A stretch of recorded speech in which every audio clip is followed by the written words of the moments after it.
жолда келе жатамыз, Абай көшесі бар ғой, жаңа мобилографиямен екеуміз.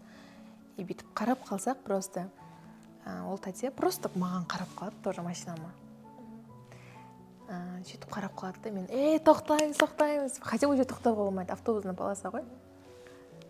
Прям камера тұр, еще помню. Тоқтаймыз. Тоқтап, ана тәтеге барып сөйлесіп, от души көмектескіміз келіп тұр деп айттым. Бірақ мен айттым, ол тәтеге ескертесің, қазір көп адамдар қарсы ғой видео түсіруге. Мен айттым, пожалуйста, түсірейікші дедім, потому что жаңа басқа адамдарға үлгі болсын, біріншіден себепкер болайық, по-любому себепкер боласың.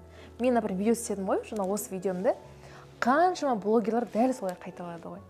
Ол көрдіңіздер, ол қайталайды по-любому. Әр адамның ниетіне байланысты ғой. Ол даже контент үшін істесінші. Бәрібір әр адам өзі үшін жауап береді біріншіден, екіншіден адамның өзінің ниетіне байланысты ғой.